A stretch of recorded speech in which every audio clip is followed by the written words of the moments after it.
Hello beautiful people. This is actually really unflattering lighting.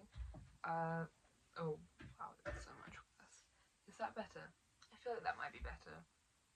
Maybe. I don't know, when the light's over there I feel like my eye bags are very defined. Okay, what am I actually talking about?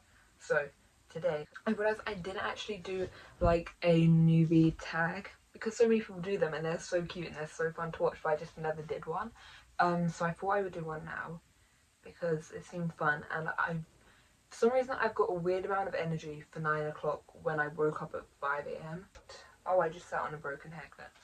So I think I'll just get into it because these are the questions I found on YouTube. By the way, we're in the corner of my room right now, which is, I called it my hobbit hole, and it's the prettiest view of my room I can get because I don't want to have to like sit on my table because my bookshelf's like behind my table, so I can't sit in front of my main bookshelf, which is there.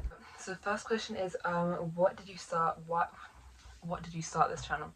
Why did you start this channel? Okay.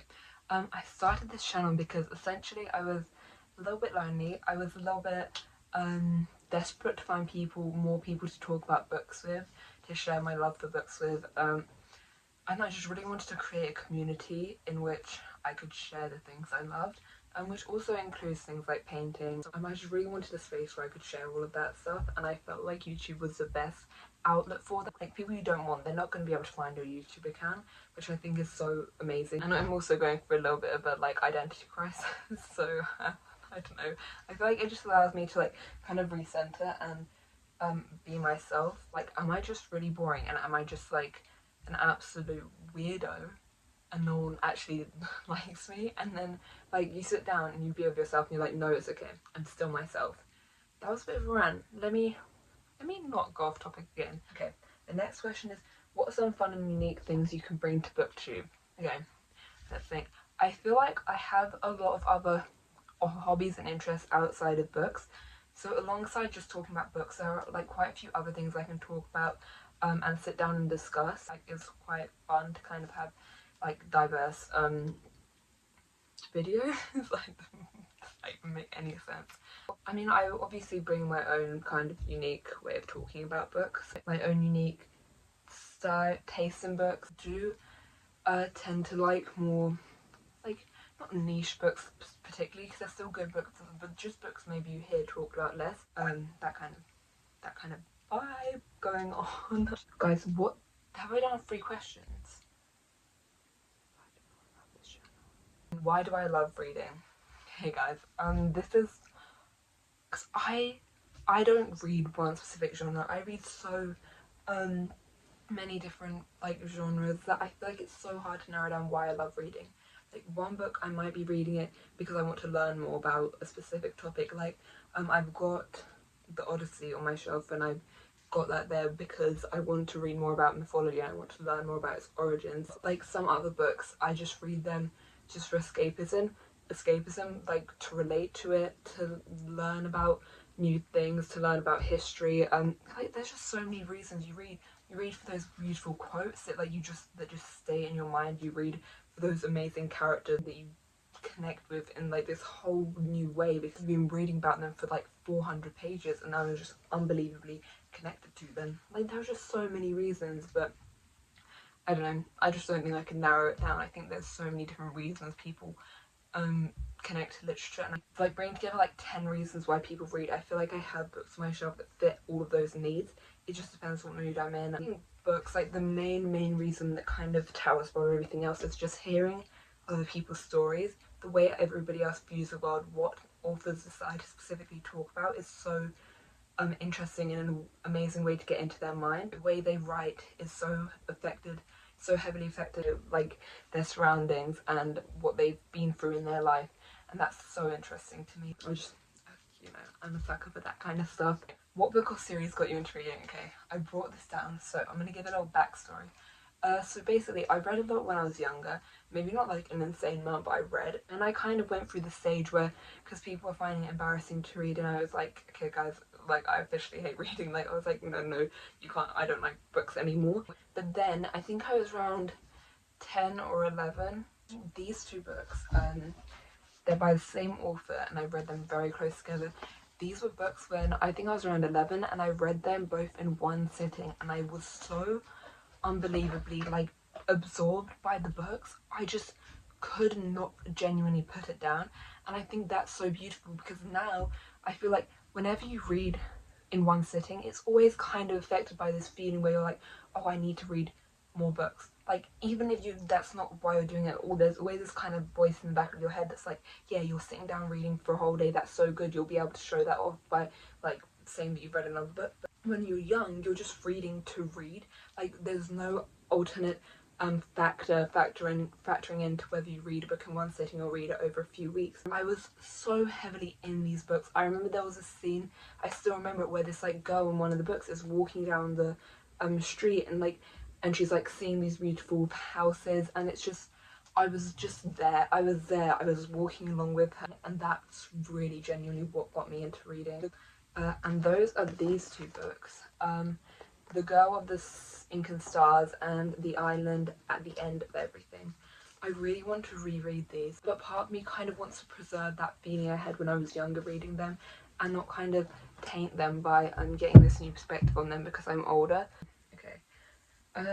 What question would you ask your favourite booktubers? Okay. I read this and I don't really have an answer for that.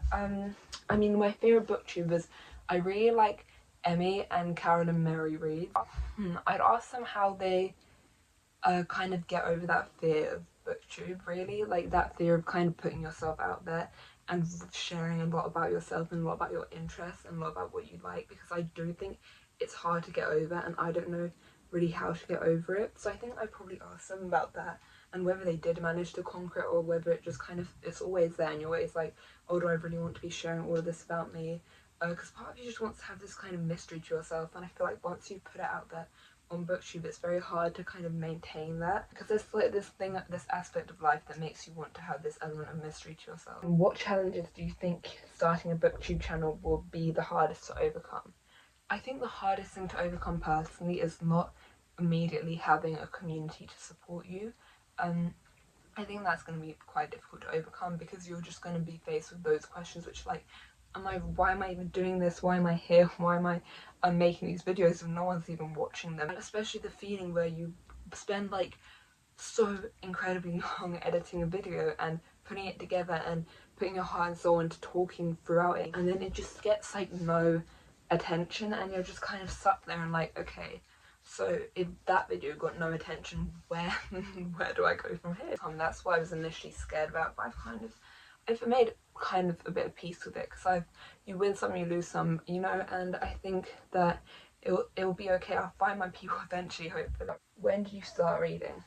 I've always kind of read a little bit off and on again in my life, but I started heavily reading around the end of 2022, summer of 2022. Hey guys, the next question was, when do you read? I like reading, I mean, I really like reading in my bed, and I like reading downstairs in, because we have like a couch in our kind of dinner area, and then one in our like living room, and I like sitting in the one like near our kitchen. I like sitting in like a little coffee shop and reading there. I don't know, I really like kind of, because it's very calm, no one's really making too much noise, and it's really peaceful. And I love reading on the beach. Because I'm going on holiday again, and I'm so excited to read on the beach again. Like, it's just this unbeatable feeling, because you don't bring like your phone to the beach. I don't, because the beach we go to is like 2 minutes from the house we stay at, and I just bring a book and just read it the whole time there, and it's just the most amazing feeling. Next question is, what kind of books do you like to read? Okay, this is a very, because there's books I've read and then books I want to read, and in my opinion, the books I want to read show my taste better than the books I've read. What I've read contemporary fiction, I've read like Booker Prize winners, I love sci-fi. I think sci-fi is definitely one of my top genres. It's just, sci-fi is beautiful, it can be done so well. I love science so much. I love like, I don't read a lot of fantasy, but I do really like fantasy. I think it's really extraordinary, especially like sometimes, I mean, it's not done very well, but when it's done well, it can be really, really good. What else? I really like classics, philosophy. I really want to start really reading more philosophy. I also love Greek mythology retellings, and I do love art a lot, and I really need to get into, because when I research art history, because I have been into art history for a little bit now, I kind of just go online, but I do want to buy more art history books. But I'm just like, well, if you love everything more than everything, then what's going on? But the next, is this the last question? What your book collection looks like so far? Okay. My book collection, I've read 100 almost, or I've read 170 books, I think. That's kind of not including books I read when I was really young, because I don't really remember what they were. I've got, let's spin you around, over there. I've got the books I haven't read, and there's about 50-60 over there. Yeah, my book collection is quite big right now, for the amount of space I have, because I am running out of space, and I really don't know what to do about it. I'll probably have to put some books in storage soon. By soon, maybe like in half a year. But yeah, guys, that is my BookTube newbies tag. I really hope you guys enjoyed this. I hope this makes you guys want to watch more of my videos and maybe follow, or like this video, whatever you guys, or comment down below. Give me some, like, I don't know what to tell people to comment. Just comment whatever you're feeling. How's your day been? My day has been quite draggy. Realize I'm kind of into a guy, and I don't like being into people, because I get very insecure, and I'm like, oh, they're not gonna like me, and then it's just this whole rabbit hole of emotions. I haven't really read today. I've just been so, like, want to lie down, want to just rot away. But the book I'm reading right now is, one sec, Damien by Herman Hesse. It's so incredible. The quotes in this thing are amazing. This man knows how to write. Like, this man knows his stuff. He's done his research. He's done his writing degree. This is like jam-packed full of beautiful words that are used so well. Like, in this book, it just flows. Like, you don't realize that he's saying like really smart words that you wouldn't use in your day-to-day language, because he's using the words so well that you understand, like, but by context clues, what the word means. Like, I genuinely think it could be a 5-star read. But I hope you guys enjoyed. What the hell? What was even that? I did something so weird. Well, no, actually, guys, this is just proof I'm going through like some sort of midlife crisis at 16. I smashed up a watermelon in my mug and then put cold water on it, and then tried to put a tea bag in it. Guys, what? And it tastes horrible as well. So, please send help. Did I even do that? But it's in a really cute mug, so that makes it better. Love you guys.